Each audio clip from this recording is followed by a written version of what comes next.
Hey everybody, welcome to day one of this Eco Printing in the Dirty Pot Bootcamp. I'm really excited that so many of you are joining in already. It's absolutely fantastic. Believe it or not, there are 153 people already watching. So a few little things before we get going. The first one is that I would like to introduce my friend and my colleague, Shauna. And Shauna is giving me a hand behind the scenes today. She's based at the moment, she's traveling in Europe and she's in Portugal. So let's say hi to Shauna. Hello, everyone. How are we all?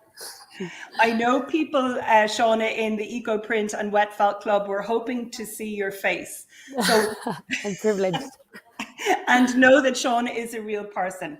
So because we're anticipating a large crowd tonight, Shauna is going to be looking at your comments and she's going to be helping me and highlighting questions that you may have. So thanks very much, Shauna, and give me a shout in the private chat if there are any problems. Otherwise, I think everything will go really well. Chat to you soon. Best of luck. Okay. So the first thing is, who am I? My name is Nicola Brown. I'm a textile artist moving towards a sustainable practice. I try and do things in as environmentally mindful and health conscious a way possible. I'm in rural Southeast Ireland, but I've traveled quite a lot to different parts of the world to teach eco printing. So I hope that I speak slowly enough for those of you that don't speak English as your first language.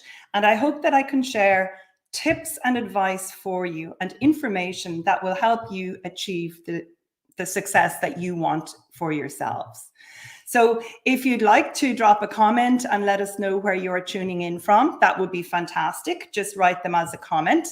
And please know that I won't be able to read all the comments as they are coming in. However, I will definitely go back and read every single individual comment later on after the live stream has ended.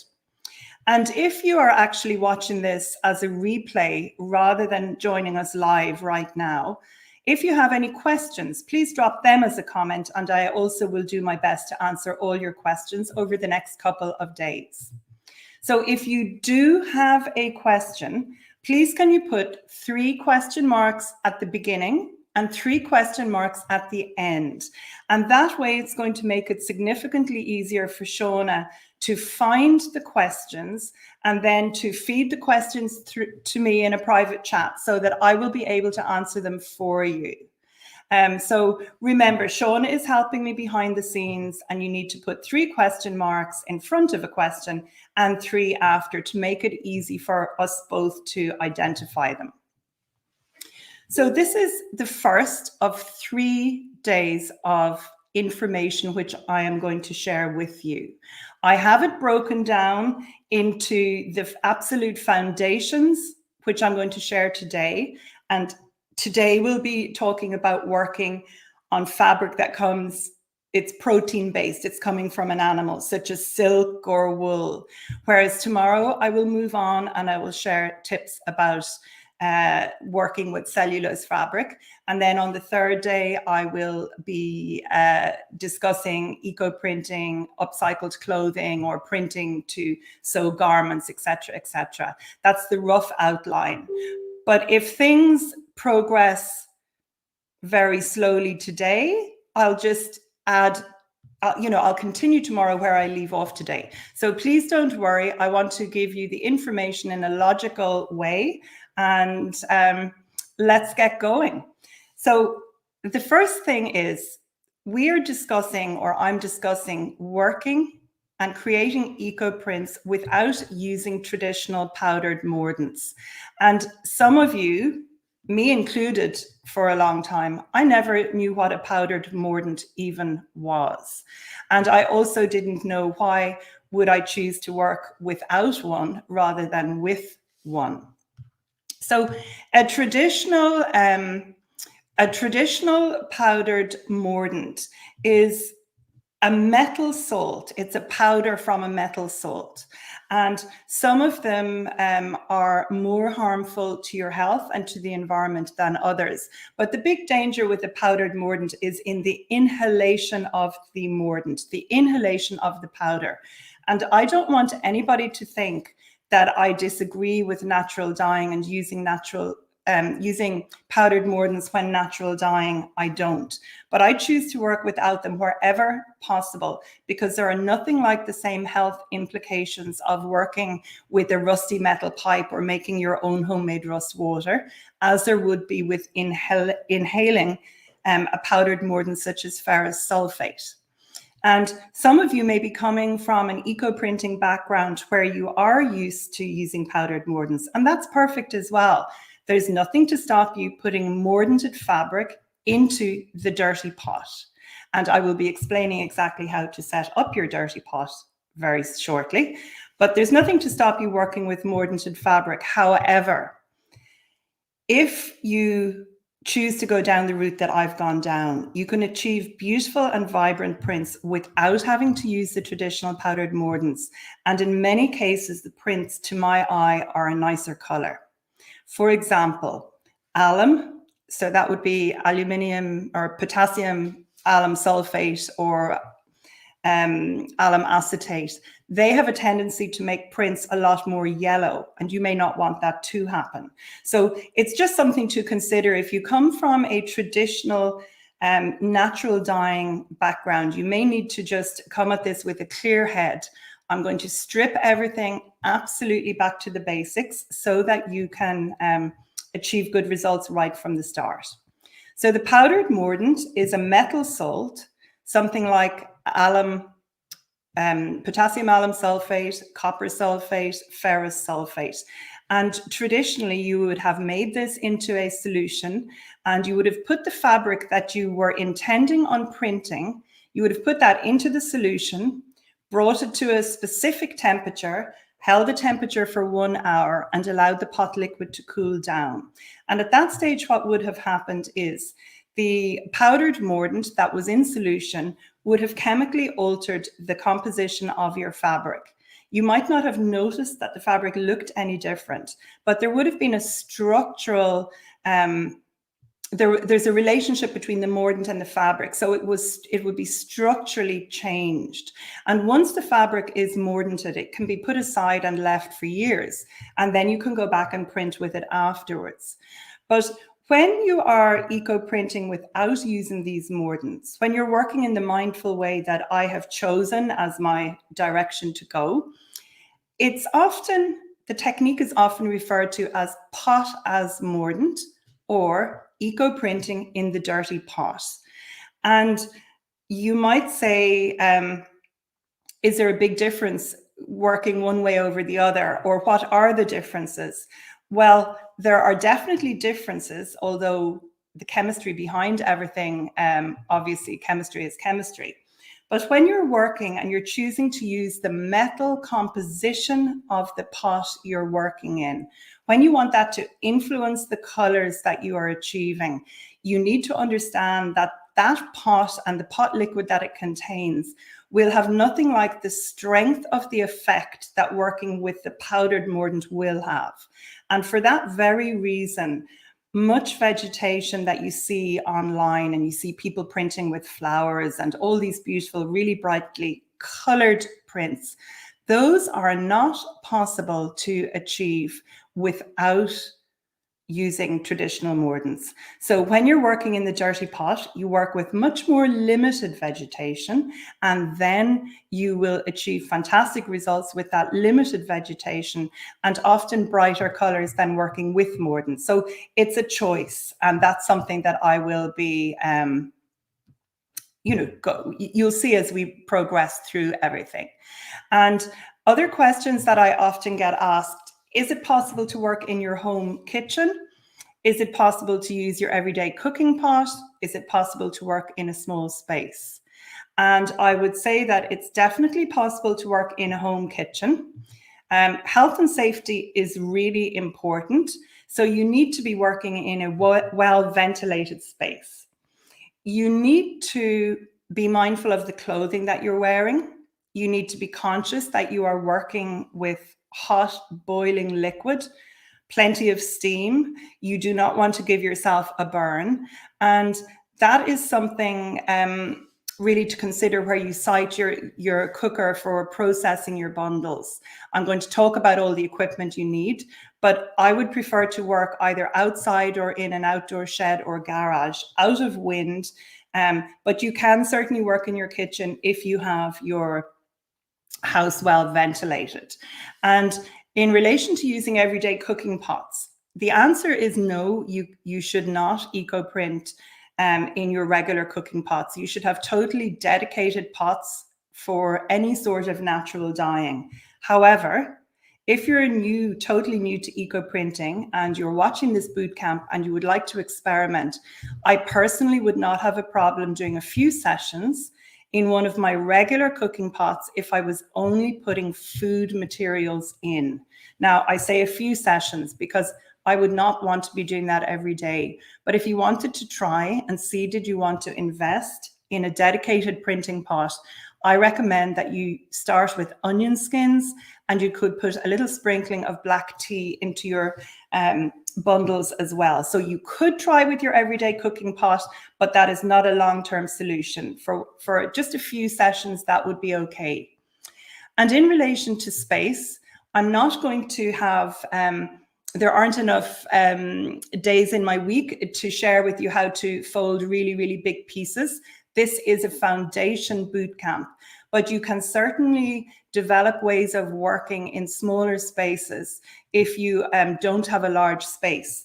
I would often work, you can roll a long scarf, for example, on a pipe, and then you can just unroll a small section at a time and add vegetation and roll it up from the other side. So you can work on a very small table if you have to, or you can choose to work on the ground. And I do believe quite a few people in other countries, particularly warmer countries where it's not very windy outside, that is something that people do very often. So I see that a question has come in. I don't know. Oh, excuse me 1 second. I'm going to block somebody. We have somebody who's involved in very illegal activities there, left a comment. But I see that Shauna has flagged a comment and or a question, and that question is vinegar a mordant? No, vinegar is not a mordant. So vinegar is what's called a modifier. It's acidic and it helps sharpen some colors we can achieve when we're working without mordants. But if I prepared fabric with vinegar before I eco-print it, and I washed that fabric, the vinegar would wash out. If I prepare it with a mordant, the mordant is impregnated in the fabric and the mordant will not wash out. So that's the difference. Vinegar is a modifier, but a mordant chemically alters things. So health and safety, I've just mentioned, you need to be careful. You need to use long tongs. I would wear boots, safety boots when I'm working, etc., etc. Now, I have had many people say to me they've had a bad experience with eco-printing, or they're not happy with the results that they're getting, and what can they do? And in my experience, this tends to be that they haven't fully understood the absolute basics at the beginning. But I think I'd like to just share a little video clip with you of my great friend, Caroline Nixon.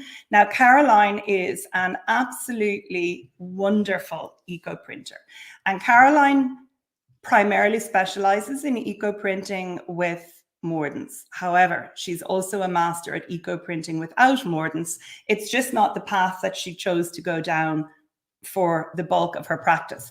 But I'm just going to share a little few minutes chat with Caroline, and you will learn about her experience when she started eco-printing. I'm really delighted to welcome my good friend Caroline Nixon to this stream. Caroline and I met in Portugal, and I'm going to let Caroline tell you exactly how that came about. She is the most wonderful eco printer with a scientific background.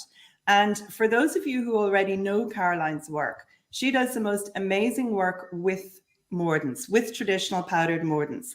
But what many of you may not know is that she also loves working without them too. And we're going to share a few images of her work here, and she'll just tell you how this whole adventure into eco printing itself began. Over to you, Caroline. Thank you. Yes, well, what I want to share with you is that if I hadn't met Nicola, I probably never would have got into eco printing. I had actually been on a very short workshop with somebody else, and we'd had disastrous results. Basically, we had blurry, brown, muddy prints, and I hadn't enjoyed the experience at all. Nicola and I met on a natural dyeing course, and I actually loved the working with natural dyes. But during the course, she said to me, "Oh, why don't you have a go at eco printing?" And I said, "Oh, no, don't like that. You know, it's useless. All you get is blurry marks and, you know, it's not for me." And she said, "Let me change your mind." And so as soon as we got back from Portugal, I repacked my bag, went over to stay with Nicola. She taught me the basics properly, very generously, and I've never looked back. That was the start of me being addicted to eco printing. It is just, I still look back on that time, Caroline. It's just such an amazing story. This is Caroline wearing one of the pieces that she's eco printed in the dirty pot. Caroline has a marvelous sense of style and design, and her pieces are really beautiful. And I'm sure that many of you have had that experience where you have maybe tried eco printing for yourself, but there's so much information out there, and it's very, very difficult to get the basics correct. And I do think, and I'm sure Caroline would agree, that knowing how to tie bundles tightly and how to start correctly and working with limited vegetation gives you a really good basis for moving forwards. What sort of tip would you give somebody who's had a bad experience before, Caroline? I think two things. First tip is find a good teacher. And it's much easier these days to find a good teacher. There's plenty of people out on social media.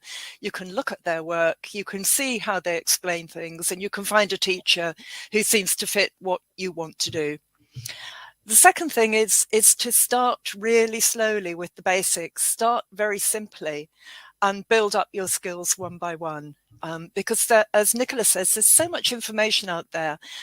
When you first join one of the botanical printing groups on Facebook, you'll see people talking about blankets and discharging leaves and iron tannin reactions, and you'll think you ought to be doing all that straight away, but you don't need to be. What you need to learn to do first is to roll tightly, bind tightly, and make a good bundle and get clear prints. Because once you can do that, you can go off in any direction you like. But if you're not getting clear prints to start with, anything else you add to the process isn't going to help at all. It's just going to be a waste of materials and very demoralizing. So we'll be hearing a little bit more from Caroline shortly. But what she said is what I really believe firmly. You need to start from a very, very solid foundation. Don't get confused by all the information that is available out there. I'm going to take you through everything that you need to know now to get successful prints right from the beginning. And I see that there are quite a few questions coming in, some from the same person asking quite a few questions, and then others, other questions that I am going to be answering within the content of my presentation.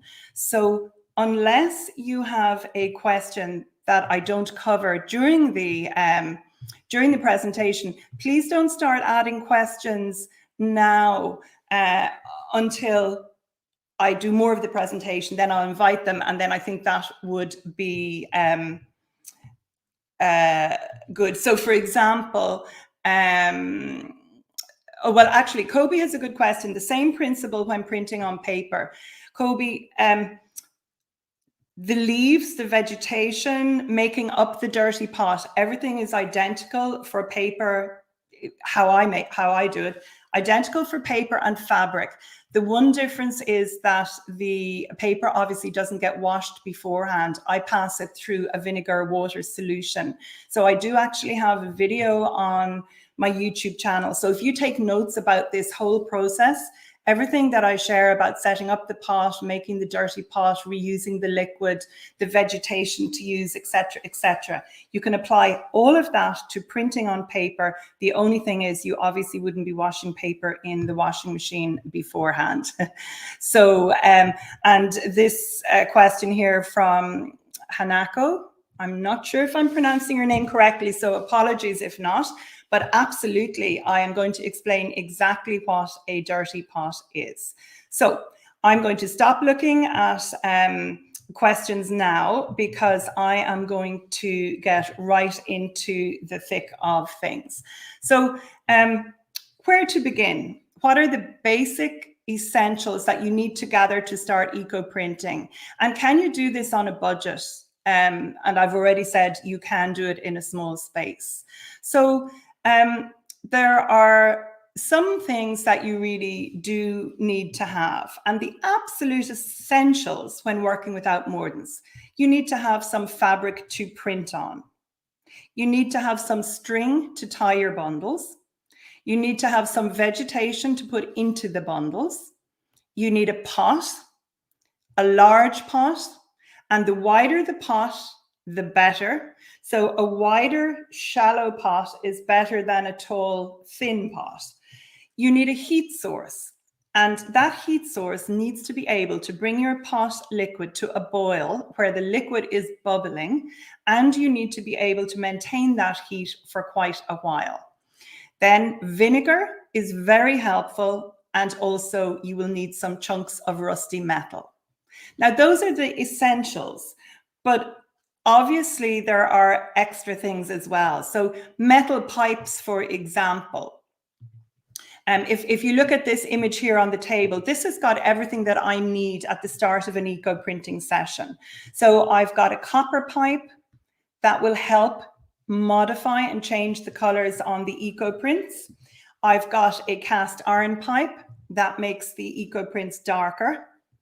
I'm going to be sharing pictures of work with you as well, so don't panic. I've got vinegar. I've got a towel to dry my hands. I've got some t-shirt yarn, which is what I use to tie my bundles because it's got a little bit of stretch and give in it.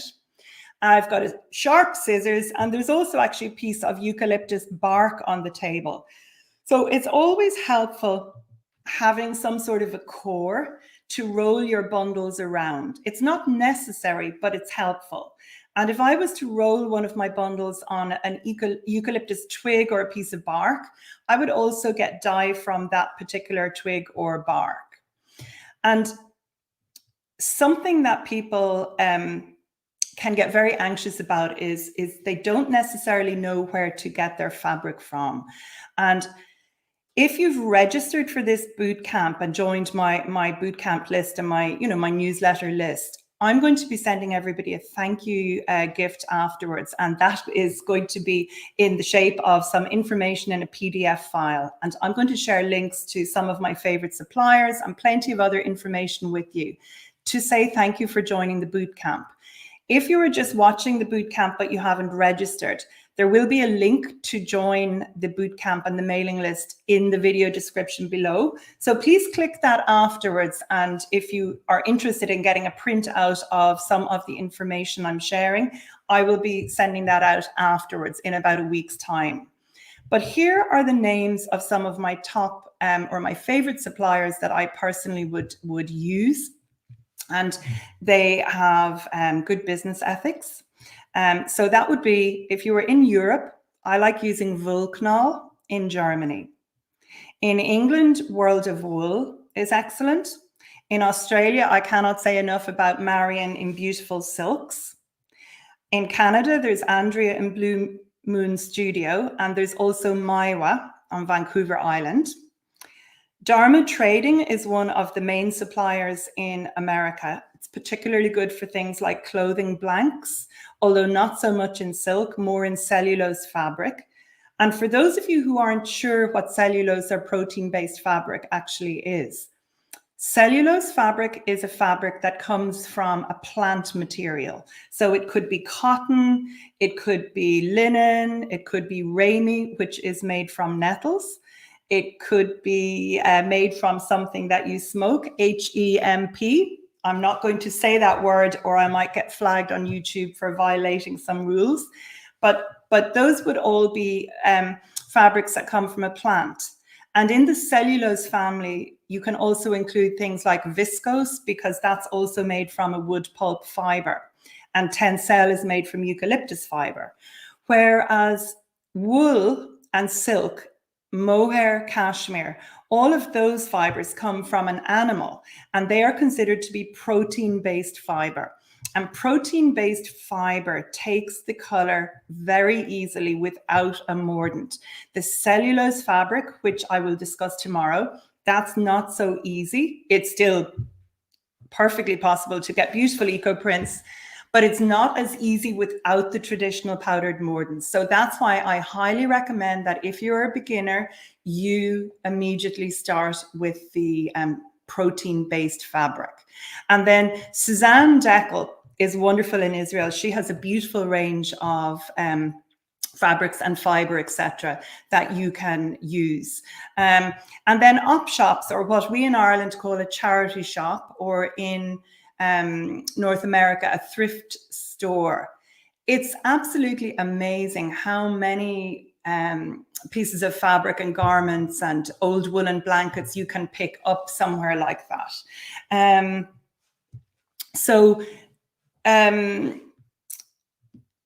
You don't have to spend a fortune on your materials. However, if you want to get good prints, I feel it's really important to get good prints from the start. There's no point in not learning things properly. And if you're not happy with your prints, you can overprint as well. So that is something to remember. So the fabric won't be wasted. If you're not very happy with the prints, you can overprint. Now, the final thing, and it's something that's really a baby of mine, for want of a better word, I'm a felt maker. And I was a felt maker long before I was an eco printer. And felt is the most wonderful fiber and fabric to eco print on. So felt is made from an animal fiber, usually wool, but it could be cashmere or yak or camel hair. And if you want to eco print your felt, I recommend that you use natural undyed wool. If you use it without embellishments, you're going to get a very matte finish, such as this piece here. Now, it's also possible to use dark natural wool. So if you have wool from a sheep and that wool is black, so from the black sheep in the family, you can actually use that black wool to outline a piece or add detail. But you need the bulk of your piece needs to be either natural undyed wool or a pale colored wool in order for the eco prints to really stand out on the surface. And likewise, cellulose fabric and fiber doesn't take the eco prints as easily as the fiber that comes from animals. So if you want to embellish your felt, these sort of white lines that are on top of this piece of eco printed felt, they are actually from a cellulose fiber. So I would use tencel or bamboo or banana fiber to embellish my felt. And that way I get all this subtle variation and gradation of color in the background. And here you can also see little crinkles on the surface of this piece of felt. And there's a shimmer on this. It's the one artificial fiber that I do use, and that's called Firestar. And in fact, these are two sides of the same piece. So I will be sharing how I eco-printed this piece a little bit later on, and you will see that. But you can also add a layer of fabric. In this case, I've used silk, and I have combined wool and silk, and I have eco-printed on that piece. So the fabric is really important. And then the next thing that's really important is how you actually prepare that fabric. So when you buy fabric from many of the larger suppliers, sometimes you will see some letters, PFD with the fabric. And what that means is the fabric is prepared for dyeing. However, if you're eco-printing without powdered mordants, any eco-printing or natural dyeing, I cannot emphasize enough, you will get better results if you wash and prepare your fabric beforehand. So I like to use a gentle olive oil soap, and many of the names of those suppliers that provide fiber and fabric, they also sell olive oil soap. But something very, very, very gentle, preferably with no scent and no skin conditioners in it. So a gentle natural soap, and you need to give your fabric a really good wash. Then the next thing you need to do is you need to soak that washed fabric overnight in plain water or a vinegar and water solution before you eco-print.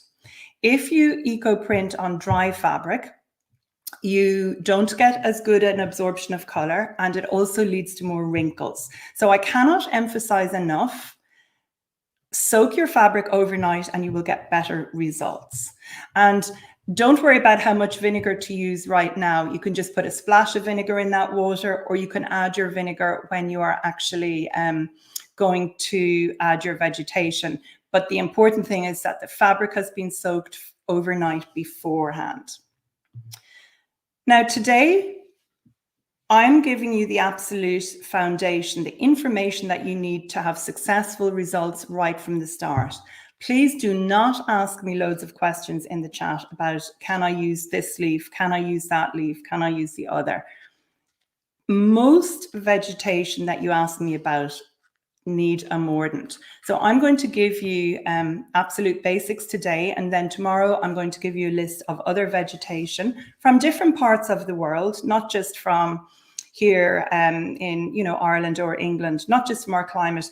I'll give you a list of some vegetation that has proved extremely successful for people in all sorts of areas of the world. But for today, onion skins are my absolute top pick. Onion skins cannot be beaten if you want to start eco-printing. They never fail to give good prints. They work without vinegar in the pot. They work without rusty metal in the pot, but they give more dramatic prints if you set up the dirty pot, like I'm going to explain to you in a minute. Then eucalyptus leaves. I have a YouTube video. So if you are enjoying what you're hearing and you're not already subscribed to my channel, please hit that subscribe button now and the bell for notifications. Have a look at that video about eucalyptus afterwards. And you can also fill out a contact form and get some information as a PDF file about red giving eucalyptus. But the eucalyptus trees, some of them give marvelous eco prints. And a lot of them need 4 or 5 hours boiling to process and give the best prints, whereas onion skins will be beautiful after 2 hours. But you may choose to use eucalyptus because you can get some wonderful red prints with them as well. And then blackberry leaves, or what we call bramble here in Ireland. So these are blackberries that grow wild in the hedgerow, and the leaves from blackberry leaves print very, very nicely. They give a strong purple print from the underneath of the leaf and a lighter print from the top. But tomorrow I am going to share plenty of pictures of eco-printed pieces with you, so you can see some more things. And in fact, if you'd like to see what eucalyptus leaves look like, I was going to share this a little bit later, but this is one of Caroline's beautiful pieces, and tomorrow she'll be explaining a little bit about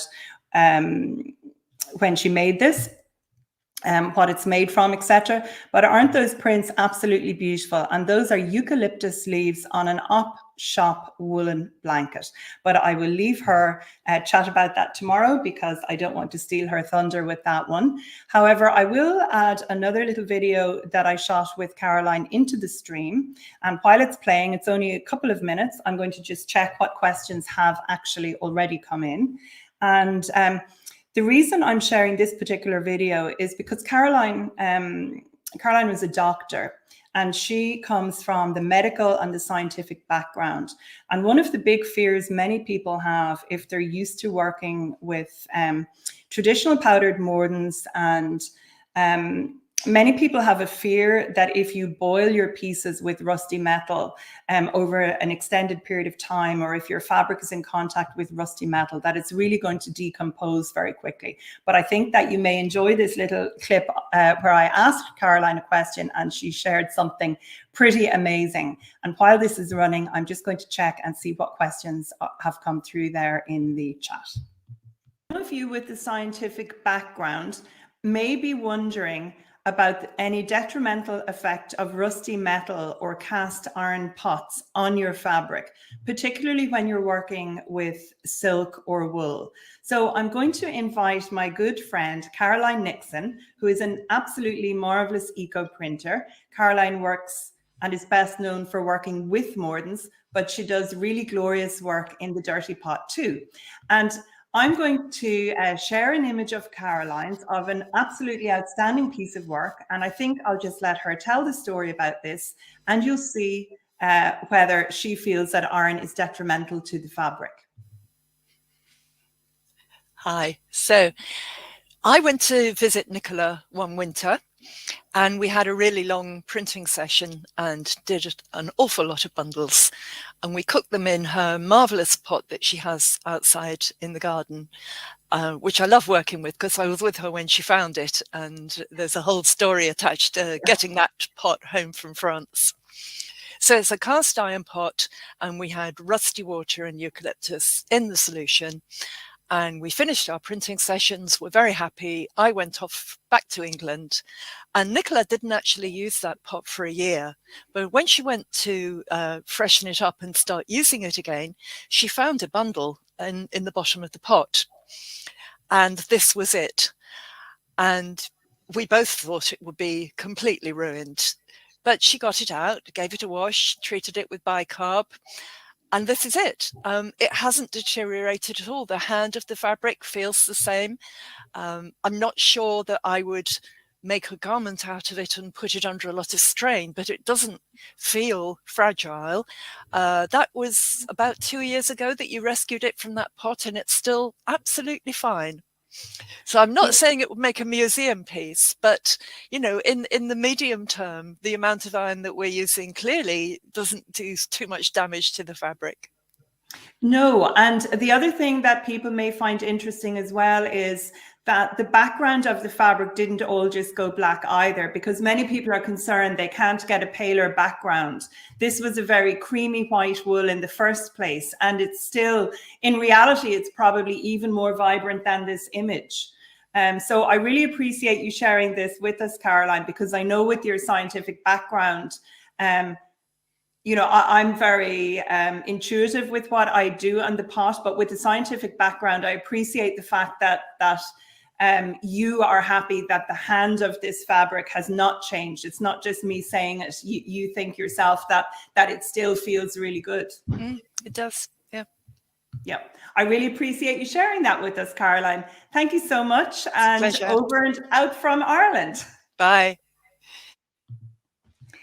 So that was Caroline chatting about her really fabulous piece of eco printing there that spent all that time in the pot liquid. Now, I don't actually recommend that you leave your pieces in the pot liquid, because unless they're bundled very tightly, I do think they lose a lot of their clarity. But you can clearly see that Caroline's piece was absolutely stunning, and it came to no problems whatsoever. So I'm going to get into the basics of making your dirty pot. And so what a dirty pot is it's a reactive pot. And the pot has a reaction with what goes in it. So it's not stainless steel, it's not a glass pot. They are non-reactive, but it's something like aluminium, cast iron, copper. They would all be considered to be reactive pots. Brass would also be reactive, but in my experience, brass gives really nothing nothing that is very successful. So I would not advise brass. But I'm just going to take you step by step through the process for setting up your dirty pot. Now, some of you may have seen these slides before, but today is all about the foundation, and I think many of you will not have seen them. So I recommend that you start with an aluminium pot. And here is my pot. I'm about to set it up again after I had been away somewhere and the pot was with me. So unfortunately, I just had to start a new pot. But usually I keep the pot going for months on end. So you need to rinse your pot out. The larger the pot is, the better. In America, you have access to things like turkey roasters, and usually they are really fantastic. But the thing about the pot is, it doesn't matter if it looks dirty like this. This pot looks stained. That's absolutely fine. Just rinse it out and don't have any grease or anything in the pot. So that's the first thing. Then I would add half a litre or a litre of vinegar, and I would half fill my pot with water. Now, when you add the vinegar, that vinegar can be white vinegar, it can be malt vinegar, it can be wine vinegar. Just use whichever is the least expensive for you. And I recommend, if you have access to them, that you also put in some eucalyptus leaves or bark at that stage. So you would have water, you would have eucalyptus leaves or bark, and you would have vinegar. The eucalyptus leaves are not essential, but they are helpful. And then you want to add a chunk of rusty metal to your pot. So I'm not talking about 3 nails. I'm talking about something like this old iron or a couple of horseshoes, something that's got a little bit of substance. And what I like to do is I like to add a piece of string onto the handle of my iron, because once I'm actually going and the dirty pot has been used a lot, the liquid gets darker and darker if I leave that rusty metal in. So having a piece of string gives me the freedom to take it in or out. Then, if it's your first time using this particular pot, I like to boil my concoction for an hour or so before I add my bundles into the pot, because the vinegar has a reaction with the rusty metal, with the aluminium of the pot, and then there is influence from the eucalyptus leaves if I have them, and you will get more intense results if you do that. Now, for future sessions, once you have your pot liquid set up, you don't have to boil for an hour before you put your bundles in, but it definitely is helpful. You need to have your pot boiling before you actually add the bundles. So just remember that and allow that sort of time. And once you add your bundles into the pot, I like to then add a good few onion skins in as well, and they will add extra color into your pot liquid. But one thing of note with onion skins, after you've used them, the fabric bundles that you put in, they will absorb all the onion skin color very quickly, and you won't be able to get dye from them any other time. Whereas the eucalyptus leaves, the dye continues to get released for a few sessions. And then between the sessions, just let the liquid die down. And unless you have thick pots, such as this one that I'm using, which is a commercial catering pot, the sides of most aluminium pots that you can buy are too thin to leave the pot liquid in for any length of time. Even a week could lead to holes in the pot. So I recommend that you just let your pot liquid cool down, and then you transfer it into a big tub or a bucket, and you make sure to give the pot just a quick rinse, and then you will be able to store that liquid successfully, and then just put it back in the pot the next time you want to print. So that's one of the main things. You want a reactive pot. However, what happens if you have a stainless steel pot and you want to get started? In that case, I would add maybe a few food cans into it as well, or some crumpled aluminium, you may say aluminum foil. That will help, but it will not be as good as working in a stainless steel pot. So here is the order of play. the order of process for eco printing. And I'm just going to have one quick check in the private chat that I'm having with Shauna, just to make sure there aren't any questions I should answer now before I move on. So if you have a question about anything I've talked about up until now, please actually drop that as a comment now, and I will just answer them, and then I'll move on and I will answer questions about the next part of the presentation afterwards. So let me just see here.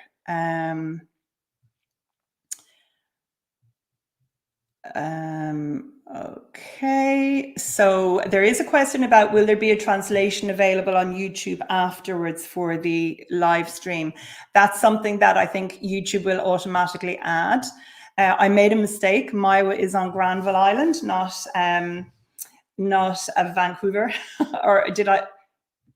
Not whatever island I said it was. It's on Granville Island. Thank you very much, Genevieve, for clarifying that. A question has come in, can you eco-print on a felt vessel?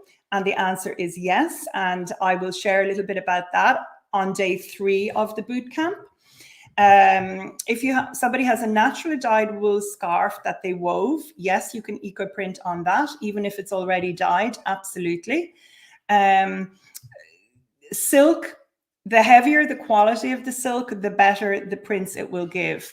I would say as a total beginner, I would start with something like a habitai or a pongé that is 5 momme, but that is something, the heavier silk, like 12.5 momme silk, will give you significantly better eco prints. So if you have not already registered for this bootcamp, why not just click the link in the video description below and register? And then I will be sending out a little thank you gift afterwards, which will include information about suppliers and also the type of fabric I think will work best for you. Yes, blackberry leaves are brambles. So they have big thorns on the sprays of them, thorns under the leaves. Yep. So I'm just going down. If you mix eucalyptus that only needs 2 hours and one that needs 5 hours, okay, every eucalyptus is best with 2.5 or longer. If you do 5 hours with eucalyptus that gives color after 2.5 hours, that's perfect. But if you do 5 hours and it's something like blackberry leaves that like a shorter processing time, that's not okay. But with eucalyptus, it is. Somebody's wondering what percentage is my vinegar. And they're saying they have 24% and 12%. So I would say the stronger you can get, the better. Then you can dilute it a bit more if you want to. But I would go for the stronger one. Yeah. So does woolen material shrink if we keep it long in water? No. Wool shrinks with heat and agitation, and both those things need to be combined together. So, for example, if you are a wet felt maker, you are using that knowledge to get the wool fiber to felt together and to shrink to form fabric. If you don't shrink your felt enough, it may be that it will shrink a little bit in the eco printing pot, but not usually, because the thing is, we're not doing any agitation of the fabric. And you can trust me, I've had 2 pieces in, I think, 7 years that were significantly affected by the heat. One was a commercially bought jacket that shrank in one direction, but not the other. And the other piece was fabric that I use all the time, a woolen upholstery fabric. And I actually rolled it on a silicone tube and I bent it and somehow it distorted.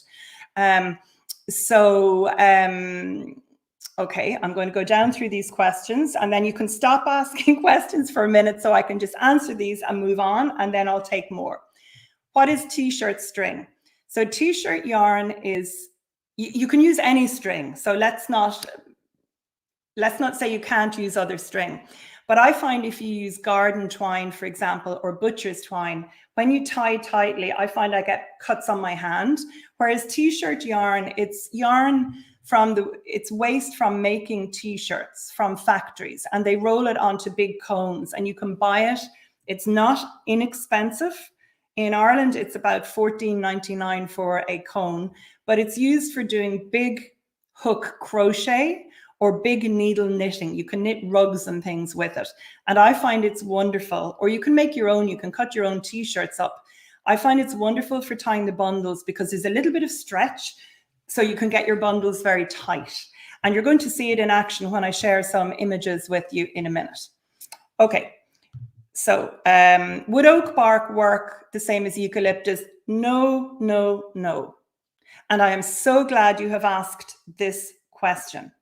I cannot stress enough, if you are new to eco printing or you are not happy with the results that you're getting, please do not try any of those things. And anything that I just basically stick to the recommended things that I recommend. Oak bark will have a totally different result, and you will find that probably you won't get any clarity with your prints and everything will be really dark. So no, please don't put anything except eucalyptus or onion skin into your dirty pot until you have more experience, and then you can decide if you want to experiment, but don't put anything else in. So, okay, let me see.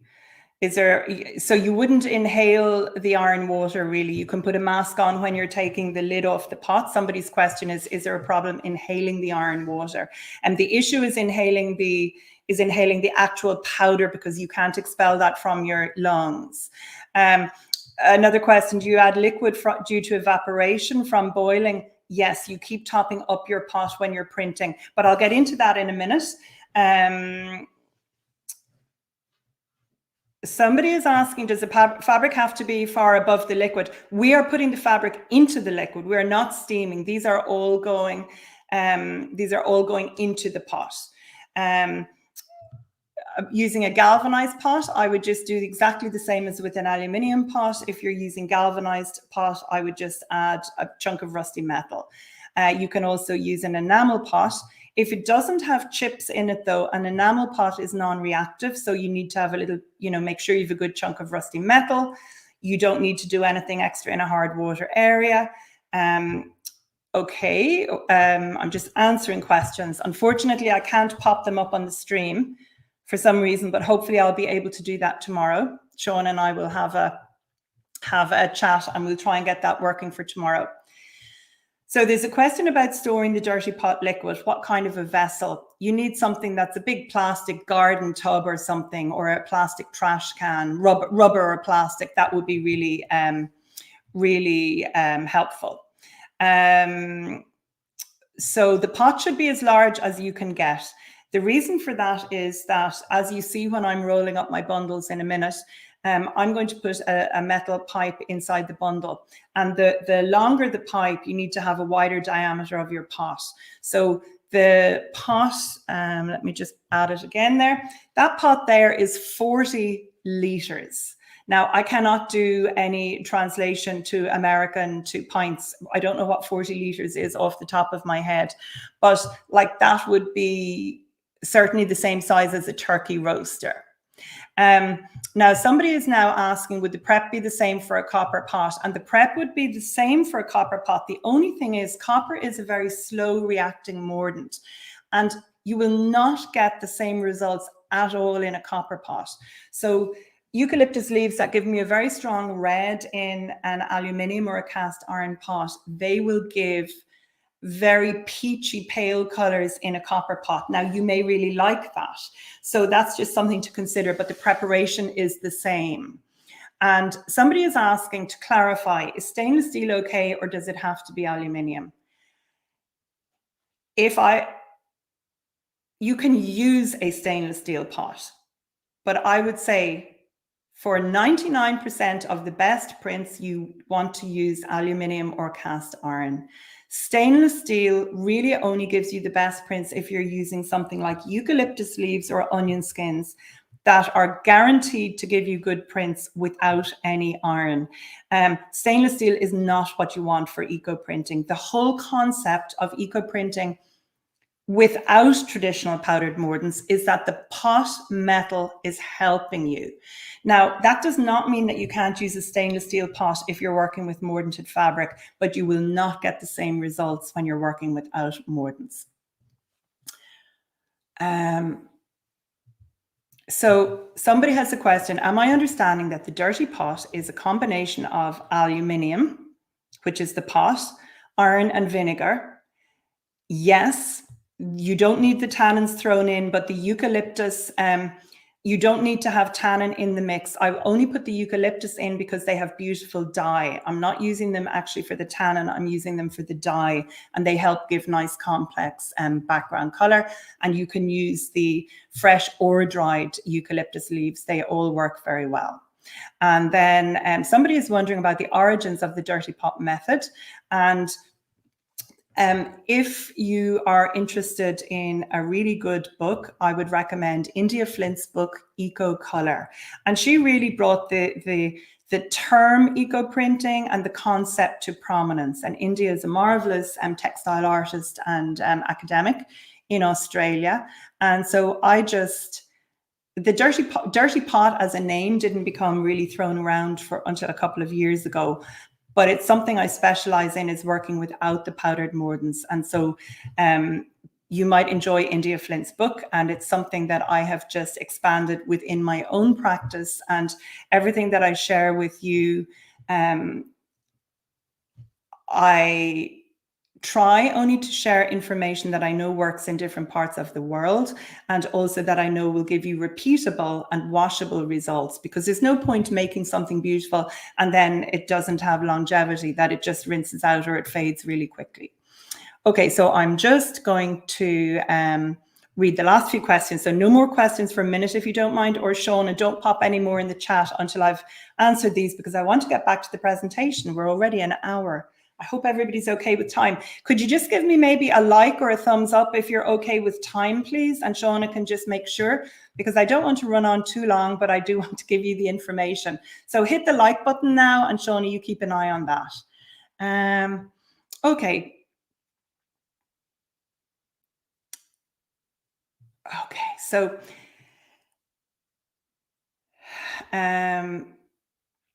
okay, so somebody has a question. They watched the video of how to start the pot and left it for a month. So if your pot, and they're wondering, should they transfer it to a plastic bucket and they haven't used it yet? The big danger with leaving the liquid in your pot for any length of time is you're going to get holes in the wall of your pot, and then your pot is not able to be used. So yes, I would say, unless you have a very, very thick walled pot, I think you would be better to take the liquid out now. Having said that, the aluminium pot that I'm using, that pot, I do leave the liquid in for months on end, and it's absolutely fine. But I don't want to be responsible for anybody's pot getting holes in it. And I have put holes in many of my own pots also. So somebody is asking a question about the 5 hours. I really want to move on so you can see the eco printing process. To start the pot, 1 hour is sufficient, and then it's ready to use. 5 hours is a processing time. And then, oh great, Sean is sending me a message saying everybody's good to stay. So thanks for saying that, folks. And then somebody is asking, could I talk about folding fabric to get a mirror image effect? I'm going to be showing you some slides now in just a minute. So I'm going to go back in here now and see what comes up next. Okay. So the whole process, you start by obviously acquiring your fabric. You prepare your fabric by washing it with the olive oil soap. And please remember, today we are talking about protein-based fabric, which is wool, silk, cashmere, mohair, camel, yak, anything like that. You are going to give it a really good wash with a gentle soap. I use an olive oil soap, and you are going to soak it overnight in water. And I wash my fabric in the washing machine on the wool setting of the washing machine. And if I'm working with an old woolen blanket from an op shop,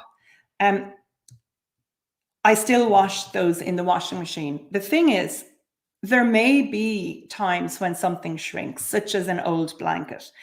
But you want it to shrink before you print it, and you want to prepare it properly, and you want it to last afterwards. So don't be afraid to wash your pieces in the washing machine. And so in that case, what I do is I grate some of my olive oil soap into a mug or a jug. I add hot water from a kettle, and then I basically dissolve the soap, and I use that dissolved soap like a liquid soap in my front loading washing machine. I would be even happier if we had top loading machines in Ireland, but we don't, because I would like to use more water sometimes. But I have a very environmentally friendly machine that doesn't use much water. So that is something you want to make sure you rinse your soap out. So you're going to prepare your fabric. I'm not going to discuss rust water until tomorrow because we don't need it when you're starting the eco printing now. The vegetation, I'm going to show you some images in a minute of me rolling a piece of felt up, and I'll discuss the vegetation. But suffice to say, at the beginning, I recommend you cannot do better by starting with onion skins. That's my top pick. It takes 2 hours or 2 to 2.5 hours. You will get marvelous prints, and they work every single time. So that's what I recommend you start with. Learn the technique. Don't just throw things on your pieces.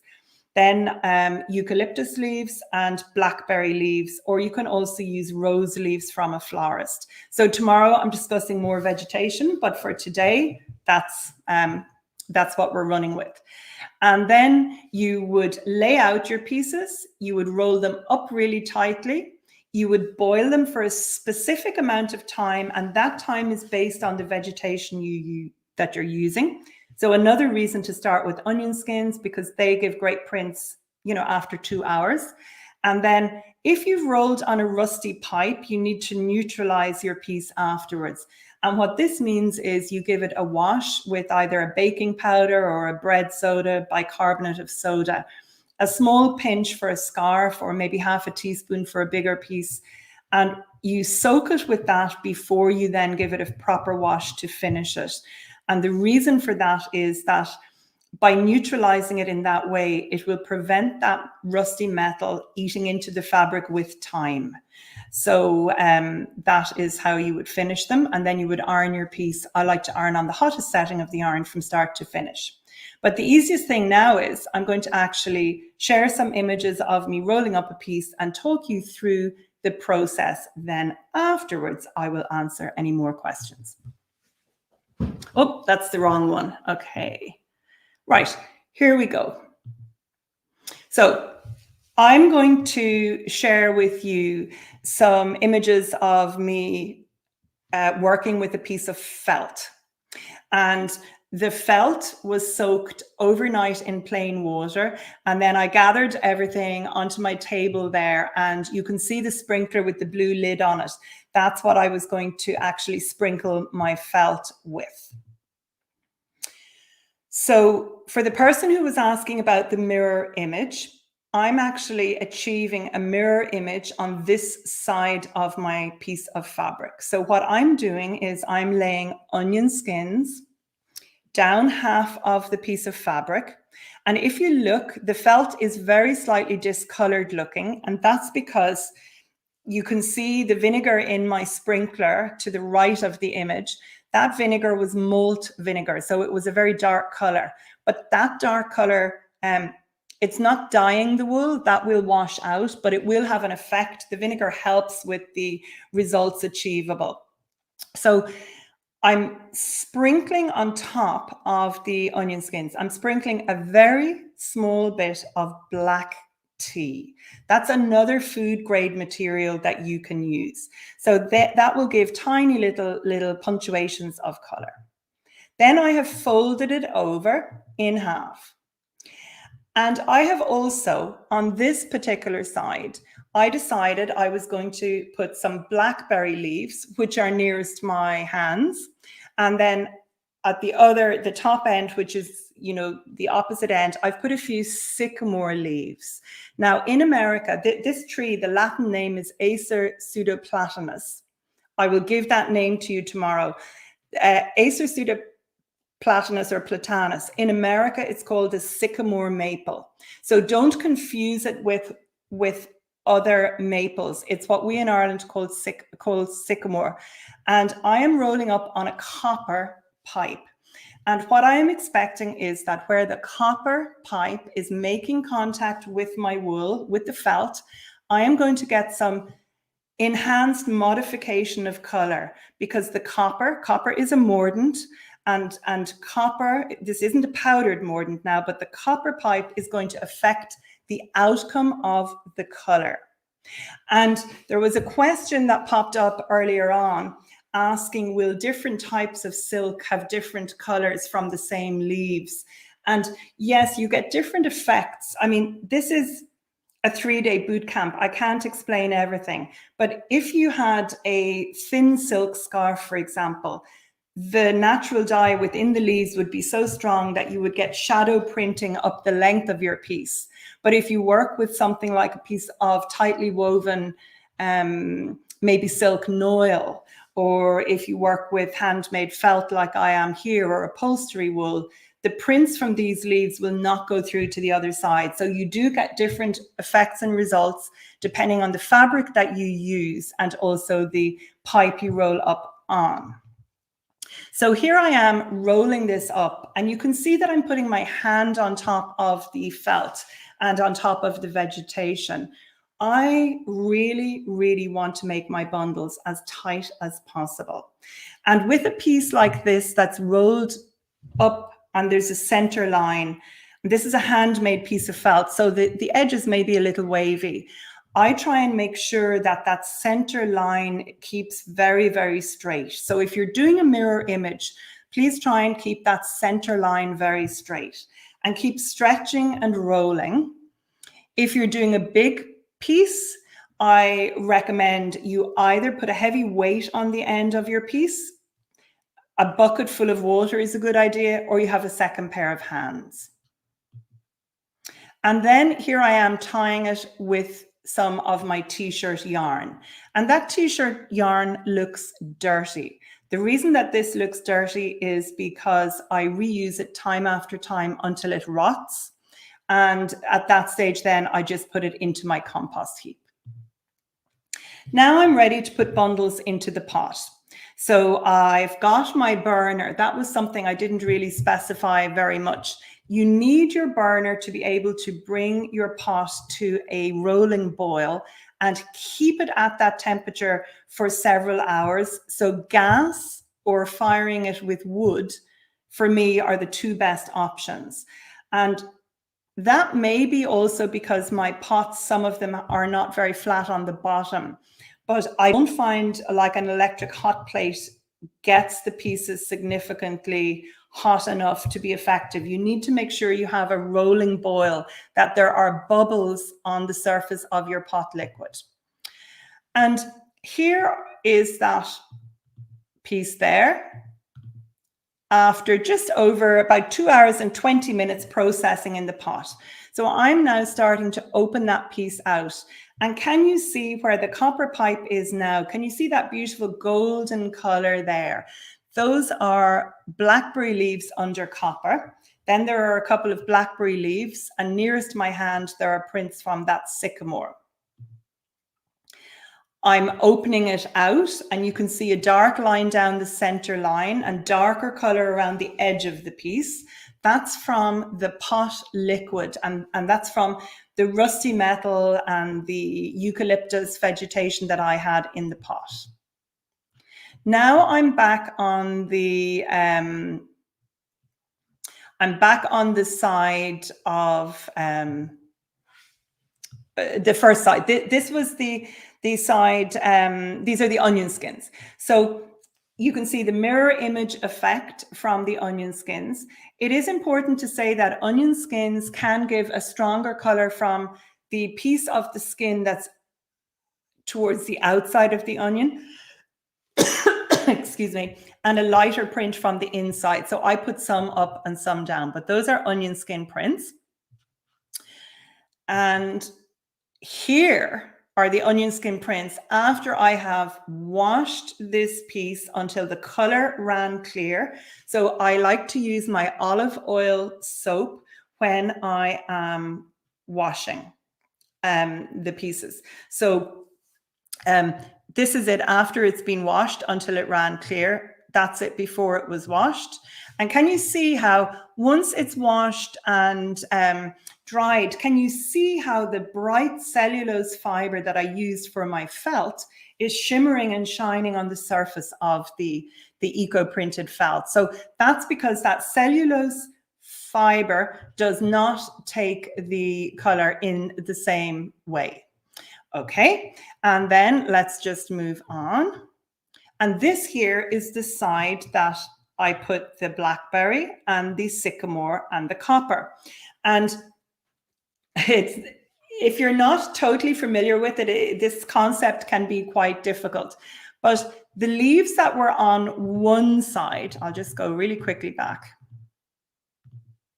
Okay, so the leaves on this side, as I rolled the piece up, the leaves from this side started to touch the other side as well. And that's why I've got prints on both sides of this piece. So the copper pipe was the bottom right-hand bit. Then you can see the leaves, and on the top left-hand piece where there's a red print, that's a Eucalyptus cordata leaf. And I just added that leaf under my string for a little bit of added detail. So those are the two pieces. So onion skin and the blackberry and the sycamore, but that's the same piece of felt. And so you can't see any of the sycamore or the blackberry leaves on that side, but you have them on that side. So I hope that just shows you, you know, that when you work with a denser piece of fabric, it doesn't have to be too thick, but it needs to be either densely woven or firmly felted. Leaves from one side don't print on the other side, but if that had been a piece of silk, they would have. So I'm just going to check now in the chat, and I'm just going to see Sean has added some questions. So just bear with me for a minute while I read these. So there's a question about how can I tell what metal my pot may be made of? I am sorry, I can't tell you for sure, but often aluminium pots can look a very silver gray, and they often have a symbol maybe stamped on the bottom of them. And things like old turkey roasters, they're all aluminium, or many of them are aluminium. Stainless steel is much shinier. Cast iron are like big old skillets, things you'd see or you take on a camping trip. So I can't tell you what your pot is made from, but if you're a member of the EcoPrint and felting group I have on Facebook, maybe you might like to post a picture there if you wanted people to see if they could potentially help you with what your pot is made from. So somebody is asking, with an enamel or a cast iron pot, do I need to put aluminium foil in it too? Enamel and cast iron are at opposite ends of the scale. Enamel is non-reactive. Cast iron is very reactive. So cast iron, no, you don't even need to put rusty metal in cast iron. But with enamel, absolutely, you need to put, it's non-reactive, you need to put rusty metal and maybe some foil. And here's a great question. So the question is, or the comment is, presumably you can steam bundles above the submerged bundles, and the steam of the dirty pot won't affect those bundles. So you're correct that you can steam them over the dirty pot, but you are incorrect in thinking that the steam won't affect them. If you use steam over a pot with rusty metal in it, you get enhanced prints compared to steaming over a pot with just plain water. So unless you're using a barrier when you're steaming, but you still will get some modification of color. So it's actually wonderful to steam over the dirty pot. So no question is too silly. So I don't want anyone to feel they can't ask a question, but a question has come up about red onion skins. Yes, you can use red onion skins, but I find the strongest print come from the brown skins. However, the red give more olivey tones, and they also print beautifully. And somebody else is asking, do I buy onion skins? And the simple answer is no. I cook from scratch myself, and I use a lot of onions. I ask all my close friends to collect onion skins for me in their own kitchen. But my best source is my local butcher. So I live in rural Ireland, and the butcher would have things like potatoes, cabbage, onions, etc. for sale. And he saves all the loose skins from the boxes of onions that he gets, and he saves them for me, and I give him a nice eco-printed gift at Christmas. So I recommend you ask people for onion skins, and often grocery stores will be more than happy, once they know you, if you get to know them, to let you take the loose skins from their produce section. And they also might even give you eucalyptus sprigs from their floristry bunches if they sell flowers, and rose leaves as well, because often they just throw them out when they start to get faded and or wilting. And you can save your eucalyptus leaves. We'll talk about vegetation tomorrow, and I'll discuss saving the leaves for future use. But certainly I don't buy my onion skins. But in an emergency, if I want to print something and I don't have enough, I will buy more onions to stock up the kitchen, and I'll go to my butcher. So somebody is now asking about combining yellow, white, purple onion. White onion skins have never, ever given me any color. I would call the onions I use brown. Maybe you call them yellow, but they're that kind of golden color, and they go to quite brown. So those give the absolute best prints. Purple give good prints. White give no prints. The black tea leaves that I use are loose. So you can either get a tea bag and cut it open and then just sprinkle it with your fingers, or you can get loose leaf tea, but it's always black tea. It's not a herbal tea. Herbal teas, just the color doesn't stick. And with black tea, if you use something like a beautiful smoky tea like Lapsang Souchong, a Chinese tea, that has got a longer leaf, so you will get some really, really interesting effects from that. Another question has come through, an excellent question. Is there a problem with mold in the liquid I keep? So while I don't have a picture to show you, if I don't eco-print, let's say for 6 weeks or so, and I have a lot of vegetation in the pot, yes, there can be mold on the top. So then I would put a mask on, and I would just put gloves on, and I would take that away, and I would just I would put it onto my compost heap. And just don't inhale that mold. And then you just boil up the liquid again, and you're good to go.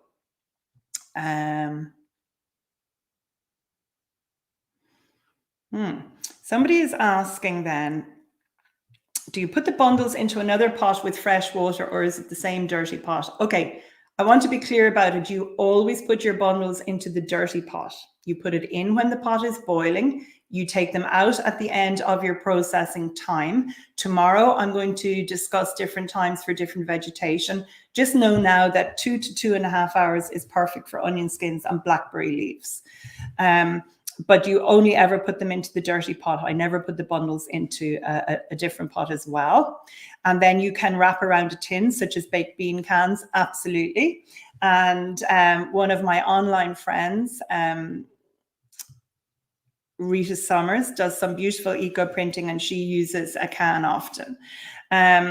So when you're using dried leaves, you need to rehydrate. Vegetation is tomorrow. Join me tomorrow. I'll tell you all about that. But yes, you do need to rehydrate. Then a question on the felt piece, did I sandwich some leaves inside the fold? I'm going to go back and just show you that to be very clear what I put inside. I only put onion skins inside. So only onion skins inside the fold, and a tiny little sprinkle of black tea, and leaves on the outside of the fold. And then there are the leaf prints. So they were on the outside of the fold, and there are the onion skin prints that were on the inside of the fold. Okay. And then So do you boil the bundles with the rusty metal and the onion skin still in it? Yes, exactly. That is exactly what you do. And the pot stays on the stove because it's too heavy. Okay. Here's somebody just wondering about the pot staying on the stove because it's too heavy to lift it easily. And would there not be a problem using the stove for cooking? I recommend, maybe you missed the beginning of the workshop or the beginning of the presentation. I recommend you use a cooker that you have outside, like a gas burner or a wood burning stove, and that you don't print in your kitchen unless it's absolutely essential. So I do sometimes print in my kitchen if it's very windy outside, but I would then be taking the pot off afterwards. So you do need to be careful with that. So if possible, have a gas stove that is outside or in a shed, away from wind, and don't have anything that's a fire hazard. So if you have any questions, please drop them in the comments now. I'm going to start tomorrow with a really quick review of what we did today, and then what we're going to do is I'm going to discuss about using rust water tomorrow, about making and using rust water, about eco-printing cellulose fabric. I'm going to share loads of information about some of my favorite vegetation to print with, and I am going to I'm going to go back and I'll check through the questions that you've been asking as well. And I'm going to see if we can make it so that if a question is asked tomorrow, I'm going to be able to highlight it. And yeah, I'm back in here now in comments, and I can see, can you ban the porn site, please? Yes, I have been banning them as soon as I see them coming in, but when I'm talking, I can't see them always. So there are some sites, some people are putting comments up. I have banned every one that I have found. So I don't know if there's another one there, but yes. So I'm just scrolling through the questions here. I'm going to just check, is there another one? Thank you so much for all the lovely comments that are coming in. And I'm sure there's going to be something that I won't have seen in the chat, or Shauna and I will have missed. So I will answer those questions tomorrow. Everything about vegetation will be tomorrow as well. If you've enjoyed this, feel free to just share the link with your friends and invite them to join the bootcamp too, because the 3 videos will stand alone by themselves anyway, but you will get the most benefit from the bootcamp by watching them in order. So look, thank you so much for your really kind comments. This is really, really kind. People are putting things up, and I can't, unfortunately, I can't see them all. They're coming through really quickly. And what is absolutely amazing to think of now is that there are currently 365 of you here. And I know that there are many, many people who are going to be joining later. And so they're in different time zones. So thank you all so much. I have really enjoyed it. I hope I didn't sound a bit distracted at times. Definitely, we want to get rid of those comments that come from undesirables. So as soon as they come through, I'll block them. And Sean and I will do more work behind the scenes to see if we can make it easy and that she can do some of that. And so Donna has a question here that I have seen pop up. Okay, there is another. Okay, block that user. Okay, so adding homemade iron water to a stainless steel pot. So this is very helpful, Donna, but it is not the same as using an aluminium pot. But you could consider it a dirty pot, but it won't give you the same results as printing in an aluminium. Aluminium will give you better than adding homemade iron water to stainless steel every single time. You will get better results from the aluminium pot. And okay, so let's just see. This is an excellent question, Laurie. Does it matter how long you wait to rinse and put the fabric in the baking soda or the water to rinse it? This is after the piece has been processed. So if, like, I often would leave things for weeks before I wash them out. I think maybe I will discuss washing out the pieces more fully tomorrow. Now that I see this question, please remind me if I forget. So if you're working on a small scale, I would recommend that you just wait till the next day and then you wash your pieces out. But I only ever neutralize and wash them when I'm ready to iron them. I'll explain that tomorrow. I think that's the best thing.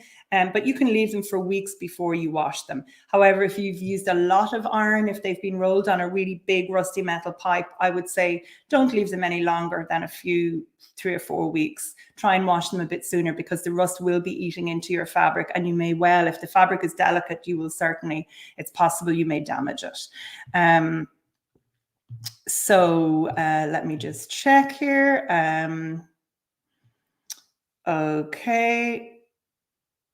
Right, and there's a question coming in about steaming versus boiling. I think the foundation is that tomorrow, the first thing I'll do on day 2 is I will just recap really briefly what we covered today. Then I will move on to rust water, cellulose fabric, vegetation, and I will go through the questions that have come through, and I will then answer ones that I haven't managed to pick up on today or that I feel go to a different, would be more appropriate on day 2 or day 3. So look, thank you all so much. I'm going to sign off now because I need to get prepared and set up the stream for tomorrow. Then for those of you who have registered, I will be sending you an email tomorrow morning with the link for the next session. So this is actually a good comment here. Oh, sorry, hang on. I've now hit something that I've already answered that. Sorry, okay, I think I'm just going to call it quits because clearly my brain is tired and I'm hitting the wrong ones there. I will recap tomorrow at the beginning of the workshop what I covered today, and then we will move on. Okay, thank you all so much. I really appreciate your attendance, and thank you very much, Shauna, for your help. It's been absolutely brilliant, and I'm looking forward to tomorrow as well. And that is it for today. Over and out, folks. Thank you so much.